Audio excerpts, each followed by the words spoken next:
de la competencia. Si quieren pasamos a la siguiente slide.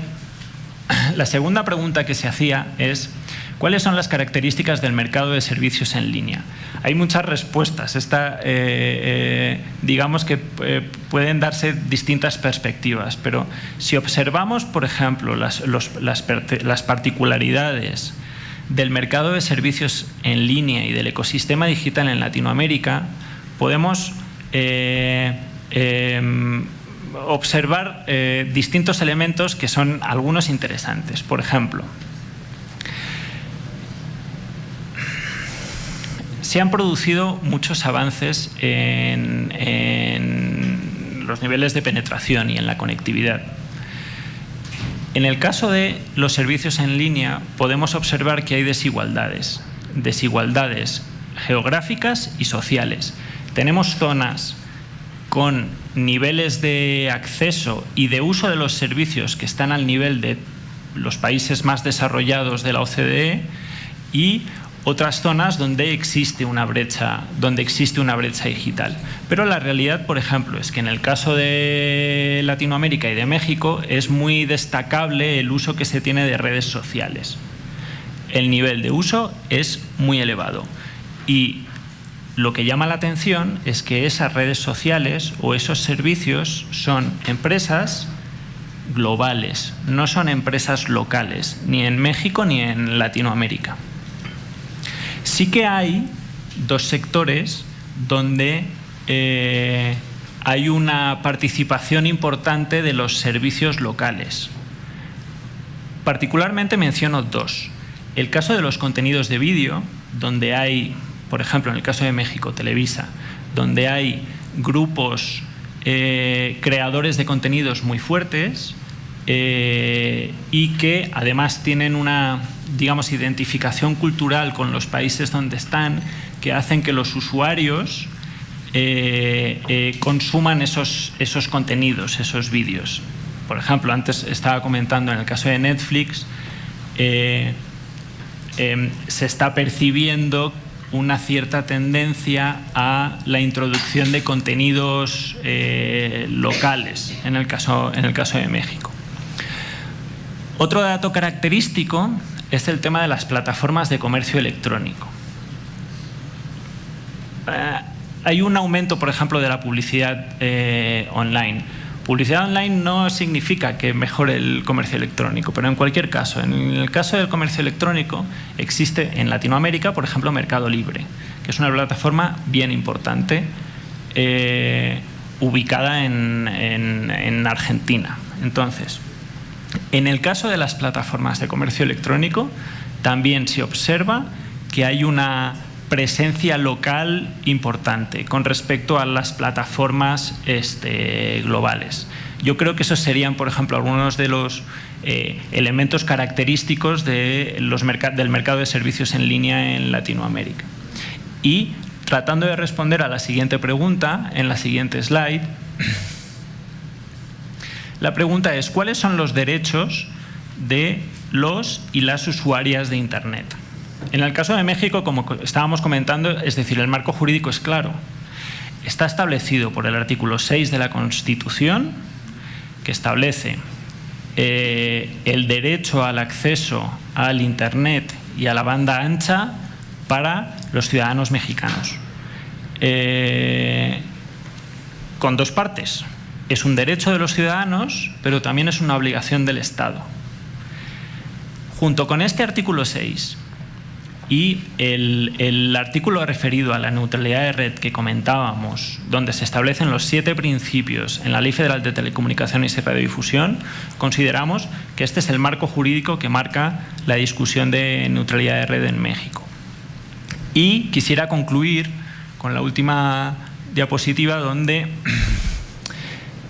se trata de dar respuesta a la última pregunta. Y la última pregunta es si pueden reconciliarse los intereses de los distintos actores con los derechos de las y los usuarios de Internet. Comenzaba hablando de las definiciones. En mi caso, la definición de Internet, de la neutralidad de red que yo considero más apropiada, es esta, que dice: un Internet abierto para preservar el derecho de los usuarios al acceso libre y no discriminatorio a los contenidos, servicios y aplicaciones. Como ven, se incluyen algunos de los principios de los que hemos venido hablando y que se incluyen en este marco jurídico. Pero creo también que esta mesa, contemplando cómo se tiene planteada la agenda de este día, creo que se basa esencialmente en un problema de competencia. Y efectivamente, como decía al principio, dentro de esa cadena de valor, lo que se observa es que hay empresas que se han ampliado su oferta, de forma que se ofrecen servicios por parte de empresas que muchas veces no están regulados. Y eso es un problema desde el punto de vista de la competencia. Y desde el punto de vista de la competencia, lo que nosotros consideramos es que los mismos servicios deben tener las mismas reglas. Consideramos que esa debe ser la base que fundamente la regulación de la neutralidad de red en México. Muchas gracias. Muchísimas gracias, Pablo. Tiene el uso de la palabra Luis Fernando García de R3D. Muchas gracias. Primero que nada al Senado, a las comisiones de Radio, Televisión y Cinematografía, a la Comisión de Comunicaciones y especialmente a la Fundación Frederick Ebert por la invitación y la organización de este evento. Bueno, yo me voy a ir un poquito más para atrás, ¿no? Creo que durante el día va a haber oportunidad de meternos a detalles muy específicos de la regulación de la neutralidad de la red.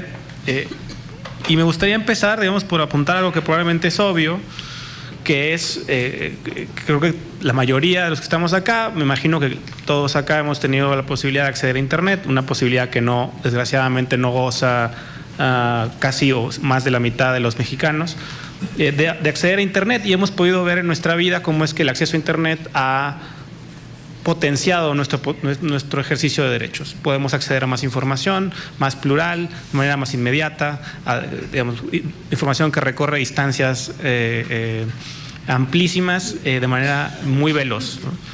Y claramente Internet y las tecnologías digitales tienen ese potencial de maximizar y potenciar el ejercicio de derechos. También presenta desafíos novedosos, ¿no? Por ejemplo, el tema de privacidad, y también es muy importante lo que se mencionaba, tiene un potencial democratizador siempre y cuando, en primer lugar, pues todas las personas tengan acceso a Internet, algo que, como repito, no sucede en el país.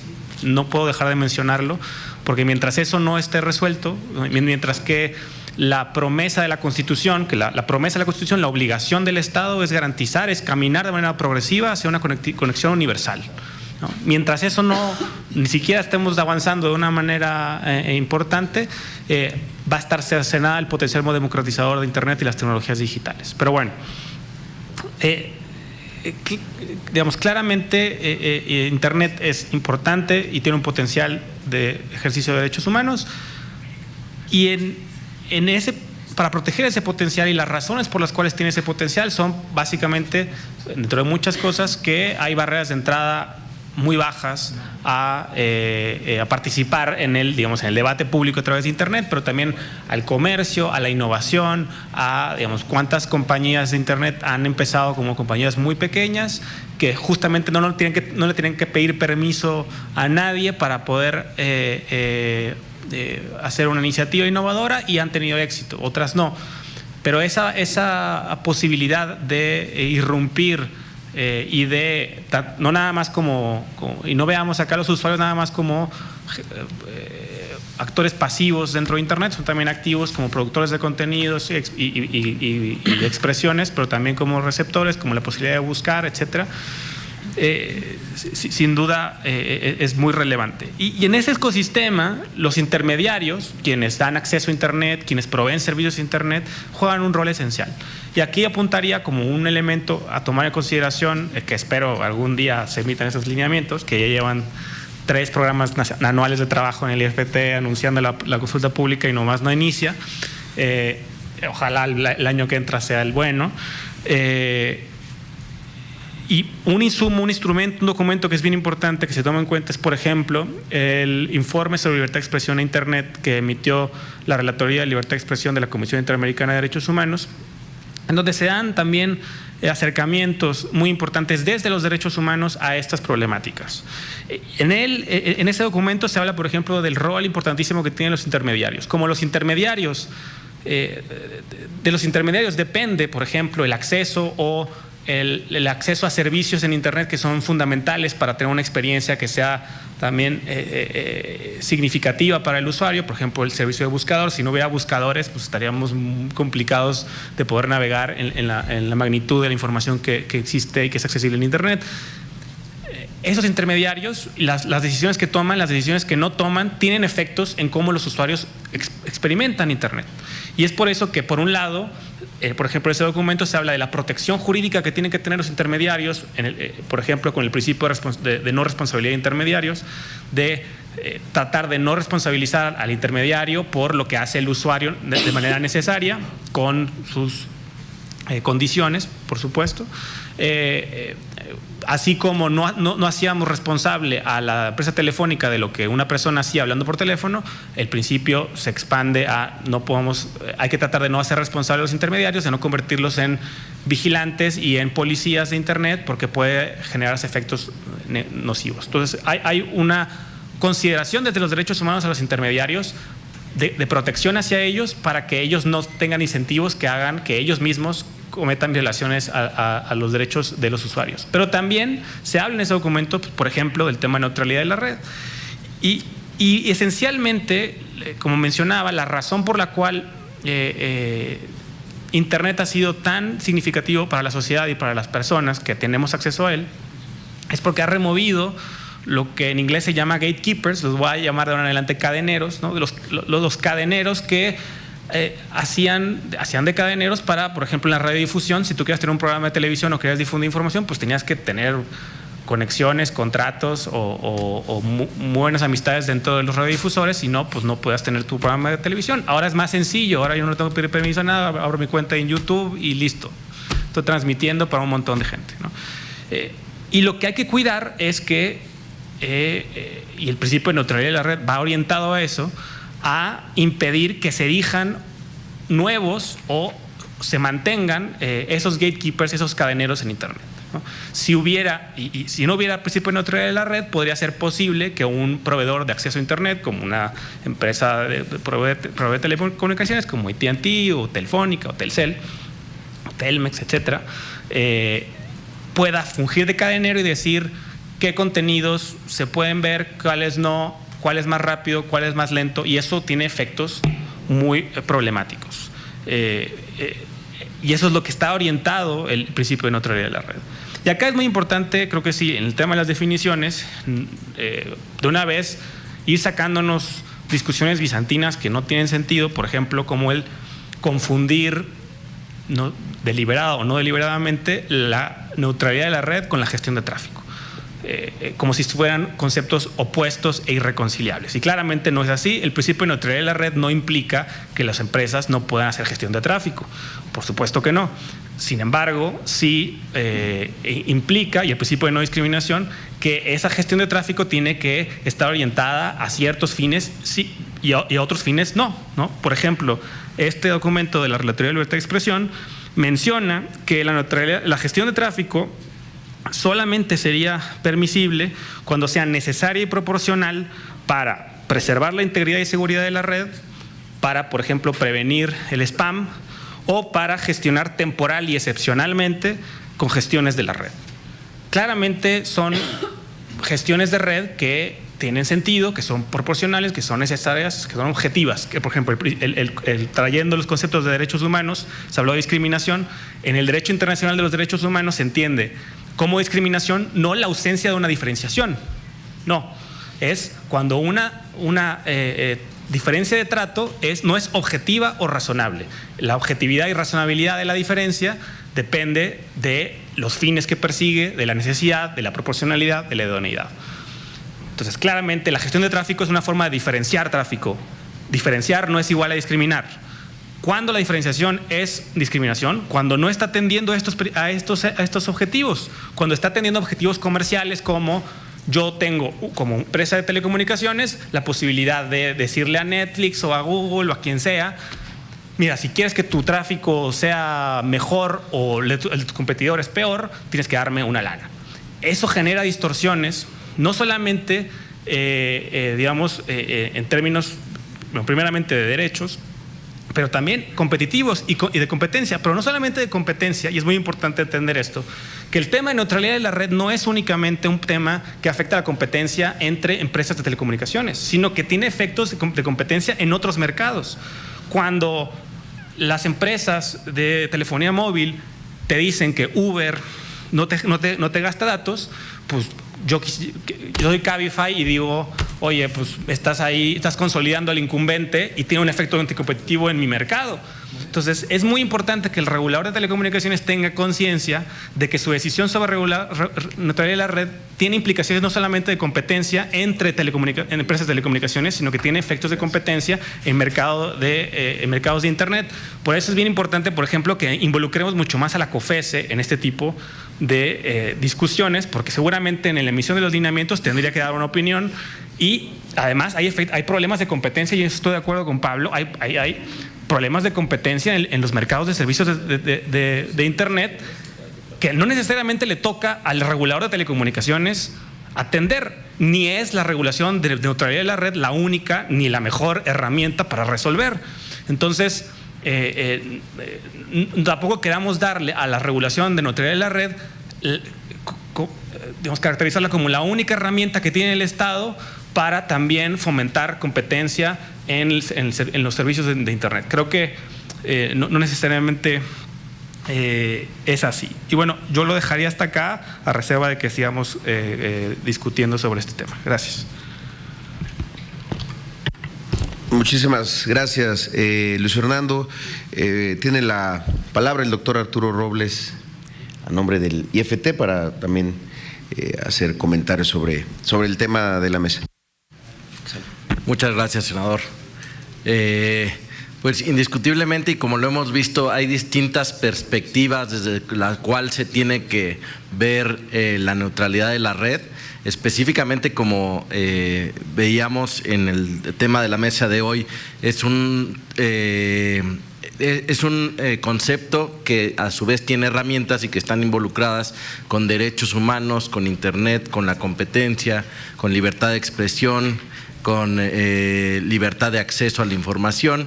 Por lo tanto, y también siguiendo con este concepto, como lo hemos visto, que a los operadores pues obviamente les preocupa la parte de la competencia y de la gestión de las redes, a la parte de las organizaciones sociales evidentemente también les preocupa el tema de la no discriminación, la libertad de contenidos, la libertad de acceso a toda la información, y también obviamente a nosotros y al legislativo le preocupa pues que sean una herramienta para ejercer los derechos que están plasmados directamente en la Constitución. Entonces, como se ha dicho en la Constitución, en el artículo 6º, el acceso al Internet es un derecho, pero no solo es un derecho per se, sino que sirve para el ejercicio de otros derechos. Una vez que conseguimos acceso a Internet, democratizamos muchos de los derechos que teóricamente son universales, pero no siempre en la práctica.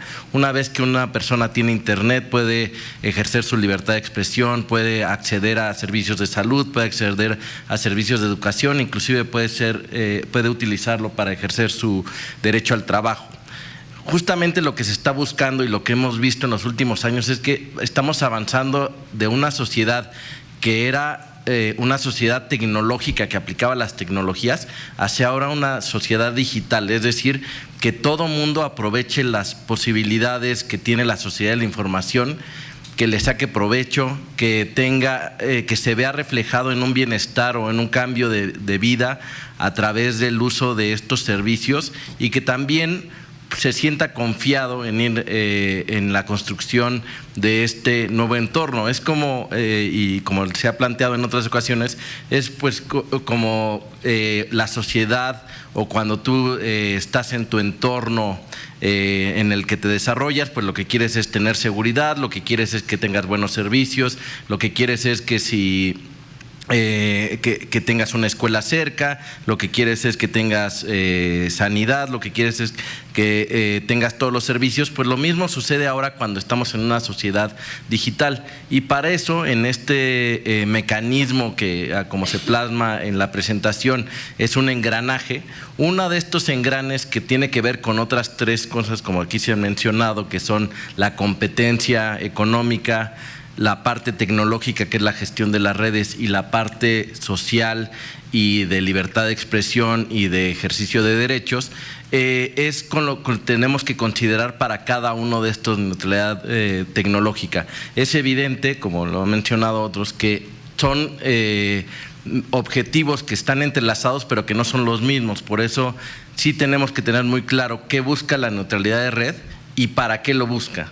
La neutralidad de red es una herramienta, no es un fin. Por lo tanto, tenemos que ver cuáles herramientas son las que tenemos que utilizar de las existentes para, como lo marca la ley, pues garantizar la calidad de los servicios por un lado, el acceso y la no discriminación tanto desde el punto de vista de el contenido de los datos como desde el punto de vista de la gestión de tráfico, y la privacidad y la ciberseguridad, que es lo que nos va a dar confianza a los nuevos ciudadanos digitales de movernos en esta sociedad digital o en este México 4.0.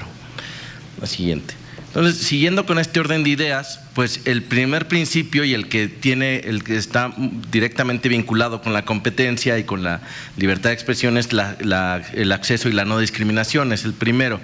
En este sentido, si bien se permite la gestión de tráfico, porque como bien se ha dicho, el mismo protocolo de Internet establece que hay distintos tipos de tráfico y lo trata diferente, y es una máquina la que la trata diferente, ahí no interviene una política de censura o una política de preferencia, sino que las mismas redes per se tratan igual a los mismos tipos de tráfico. Dígase, videos en tiempo real van por un canal que permita que no haya cierta degradación, los correos van por otro que no importa si tienen mayor o menor retardo en tiempo real, las comunicaciones bidireccionales pues son más críticas, y así van el mismo protocolo IP definiendo cómo hace esta diferencia de la red.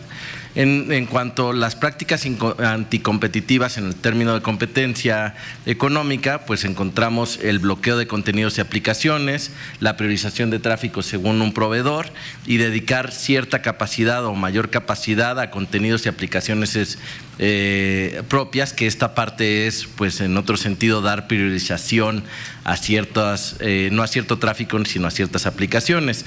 En como ya se ha mencionado, hay en el tipo de herramientas para lograr la neutralidad de la red, pues hay todo un espectro, como ahí se marca, que va desde las regulaciones más laxas para el tema de gestión de tráfico hasta las más estrictas, pero también en esto se mueve en este triángulo que he mencionado de competencia económica, libertad de expresión o libertad de contenidos y no discriminación, y la parte de confianza o seguridad de los usuarios. Y en los tres elementos es en los que se está centrando o en los que se debe centrar esta discusión y este ámbito de la neutralidad de red, que sin duda se están tomando en cuenta en esta preparación de los lineamientos que se pondrán a consulta pública.